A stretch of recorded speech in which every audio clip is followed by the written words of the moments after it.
The Trump administration has proposed a rule by which, if passed, as many as 3.7 million people would be at risk of losing their rental assistance due to a proposed 2-year limit on Section 8 and stringent new work requirements. And many of them could face eviction and homelessness as a result of being unable to meet those requirements.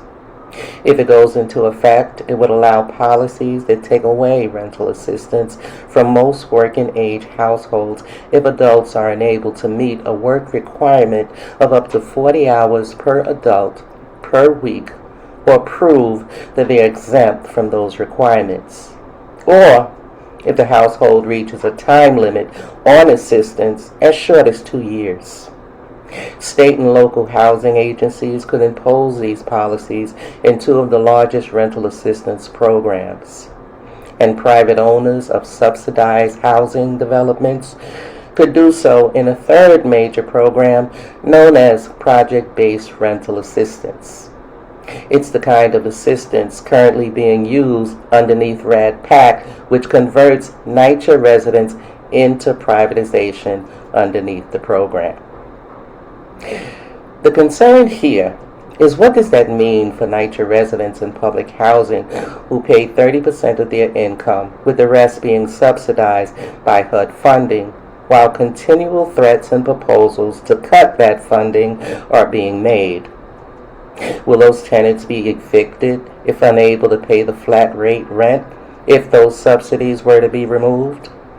And what about NYCHA residents in developments which have been converted underneath RAD PAC using project-based rental assistance, which allows them to pay the rent at 30%?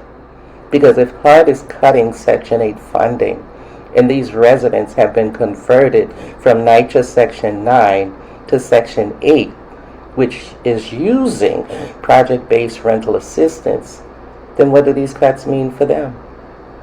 Will they too be evicted if unable to pay the market rate rent once those subsidies have been removed?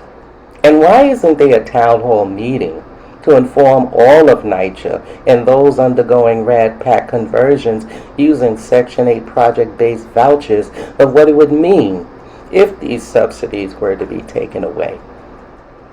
I hope indeed no such thing is on the horizon. But who could underestimate the intention and purpose of all these cuts when we know for a fact they've abandoned public housing altogether in favor of its privatization, and have been chipping away at its funding, leaving no other recourse but its privatization? There's a form for comment by which each and every person in public housing, particularly those in NYCHA, which is the largest housing authority in the nation, and this form allows you to write and send commentary to HUD concerning those proposed cuts. Yet the deadline to do so is May 1st. Had we known sooner, perhaps we could have all organized around a response and fight to protect the little resources that remain.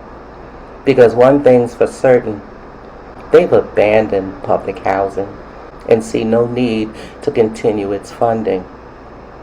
And if you can't see it in the cuts being made, look out into the streets, the parks, the city shelters, because that's where you'll find the truth about it and whether they have interest or concern in providing affordable housing.